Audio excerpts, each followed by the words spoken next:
آسمان اور زمین کی پیدائش، ان میں بے شمار چیزوں کا وجود ایک خالق کی خبر دیتا ہے۔ پھر ان کا جو انتظام چل رہا ہے اس انتظام سے بھی ایک مالک کا پتہ چل رہا ہے۔ صدیوں سے یہ نظام زمین اور آسمان کا قائم ہے، کبھی آپس میں ٹکراؤ نہیں، تصادم نہیں ہوا۔ یہ لوگ ان چیزوں کو دیکھ کر یوں ہی گزر جاتے ہیں، غور و فکر حاصل نہیں کرتے۔ فرمایا سورۃ ذاریات کے اندر، سورۃ ذاریات 51 نمبر سورت، آیت نمبر 20، فرمایا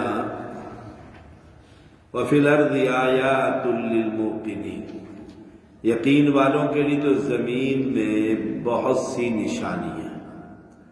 وَفِي أَنفُسِكُمْ أَفَلَا تُبْصِرُونَ، اور خود تمہاری ذات میں بھی کیا تم دیکھتے نہیں ہو کتنا خوبصورت بنایا ہے انسان۔ ایک انسان دوسرے انسان کو دیکھ کر خوش ہوتا رہتا ہے، مرد عورت کو دیکھ کر کتنی نشانیاں اس کے اندر، سبحان اللہ۔ وَفِي السَّمَاءِ رِزْقُكُمْ وَمَا تُوعَدُونَ، اور تمہاری روزی جو تم سے وعدہ کیا جاتا ہے سب آسمان میں، آسمان سے بارش ہوتی ہے جس سے تمہارا رزق پیدا ہوتا ہے، اور جو وعدہ ہے جنت اور دوزخ کا، ثواب کا اور سزا کا۔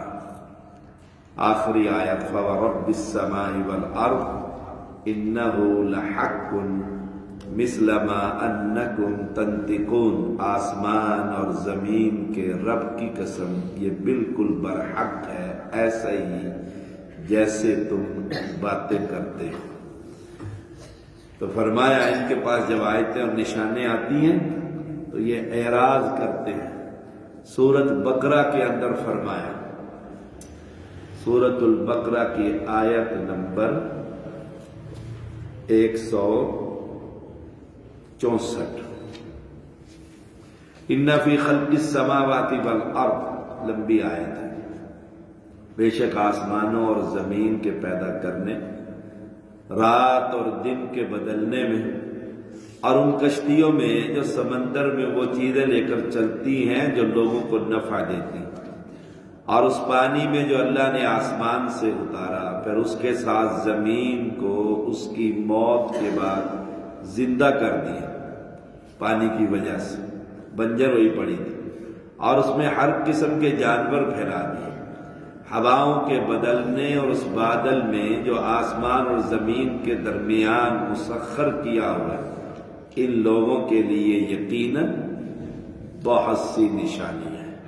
تو اللہ کی نشانیاں تو بے بہا موجود ہیں، اسے اعراض نہیں کرنا چاہیے۔ کل کو کوئی یہ نہیں کہہ سکتا کہ یا اللہ مجھے پتہ ہی نہیں لگا تیرا وجود تھا، کیا نظر نہیں آتا تھا؟ آسمان اور زمین اپنا وجود نظر نہیں آتا تھا، بے بہا چرند پرند نظر نہیں آتے تھے، اور سب کو روزی دینے والا تجھے کبھی نہیں فکر ہوئی، سوچا نہیں کہ ان سب کا رزق کون پورا کر رہا ہے؟ کہ سپی بند کے اندر یا پتھر بند کے اندر جو کیڑا ہے اس کے منہ میں بھی سبز پتا موجود ہے، سبحان اللہ۔ تو وَمَا تَأْتِيهِمْ مِنْ آیَةٍ مِنْ آیَاتِهِ، اللہ کی نشانیاں دیکھ کر آدمی کو اعراض نہیں کرنا چاہیے۔ فَقَدْ كَذَّبُوا بِالْحَقِّ لَمَّا جَاءَهُمْ فَسَوْفَ يَأْتِيهِمْ أَنْبَاءُ مَا كَانُوا بِهِ يَسْتَهْزِئُونَ، بس بے شک انہوں نے حق کو جھٹلایا، جب وہ ان کے پاس آیا تو ان قریب ان کے پاس اس کی خبریں آ جائیں گی جس کا وہ مذاق اڑایا کرتے تھے۔ اس آیت میں حق سے مراد رسول اللہ صلی اللہ علیہ وسلم اور آپ پر اترنے والی کتاب قرآن مجید۔ آج کے دور میں حق رسول اللہ صلی اللہ علیہ وسلم کی احادیث مبارکہ اور قرآن مجید، تقلید کا بڑا رد ہے اس آیت کریمہ۔ بے شک انہوں نے حق کو جھٹلایا جب وہ ان کے پاس آیا۔ کیا چیز آئی تھی؟ رسول اللہ صلی اللہ علیہ وسلم تشریف لائے تھے دلائل کے ساتھ اور قرآن مجید، اور کفار جس چیز پر ہنستے تھے کہ مرنے کے بعد دوبارہ اٹھنا ہے، پھر سوال و جواب ہوں گے، پھر معاملات ہوں گے۔ اللہ کے جو یہ وعدے ہیں کہ یہ غریب ترین لوگ غالب آ جائیں گے اور یہ بڑے بڑے چودھری سب مغلوب ہو جائیں گے، ہنسی مذاق میں اڑایا کرتے ہیں۔ اور آج بھی کلمہ پڑھنے والے ہنسی مذاق کرتے ہیں آخرت کا، پیسے دے دو جو لیے نہیں دیتا ہوں، اگلے جہان لے لوں گا۔ انہوں نے کہا جو جیب میں ہے نا وہ بھی دے جا، اگلے جہان لے لینا۔ یہ مذاق ہے۔ ایک عورت نے ایک بزرگ کو سمجھا رہے تھے اسے آخرت کا، اور وہ حقہ پیتے تھے، سچا واقعہ۔ کہا جب آپ حقے کے لیے کوئلے ہمارے پاس جہنم سے ہی لینے آؤ گے نا، اوپر آخرت میں جہنم کا ایسے مذاق، اور جہنم کی ایک لو بھی برداشت نہیں ہوگی انسان۔ تو آخرت کا مذاق کسی طریقے سے بھی زبان سے نہ کریے۔ قل باللہ، اللہ کہہ دیجیے اللہ ہی، قل باللہ وآیاتہ ورسولہ کنتم تستہزئون، اللہ رسول اور قرآن ہی رہ گیا مذاق کے لیے۔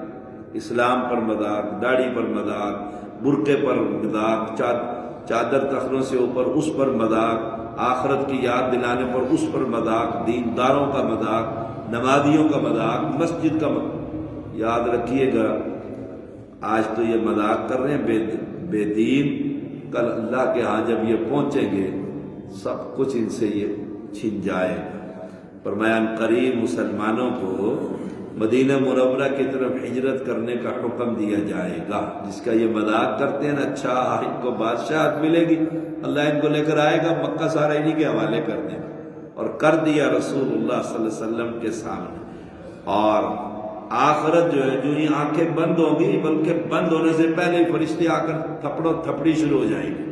قرآن کے لفظ کہیں گے نکال خبیث روح، نکل اس جسم کے اندر سے، اور روح جسم میں چھپتی پھرے گی۔ وعدہ تو سامنے آ جائے گا، کھینچ کر نکالا جائے گا۔ ایسے عمر بن عاص، عبداللہ بن عمر بن عاص رضی اللہ تعالی عنہما سے پوچھا روح نکلنے کا منظر، فرمایا کانٹے دار جھاڑی ہے، اس پر چادر بچھا دو، پھر اسے پڑھ کے کھینچو، جیسے وہ چادر لیر لیر ہو جائے گی، ایسے پورا جسم ایسے ہو جاتا ہے۔ تو وہ آنکھیں بند ہوتی سب کچھ آ جائے گا۔ یاد رکھیے گا کبھی دین کا مذاق نہ ہو۔ دو طرح کے گناہ ہیں، آخری بات، ایک گناہ ہے اور بندہ کہتا ہے تو میں توبہ کرتا ہوں، جی بس دعا کریں توفیق دے دیں، ندامت ہے، عاجزی۔ ایک یہ ہے اگر مولوی ہوتے ہی ایسے ہیں صاحب، کھاؤ پیو فلانے دینداروں کا مذاق، آدمی کافر ہو جاتا ہے، مسلمان ہی نہیں۔ صلی اللہ علیہ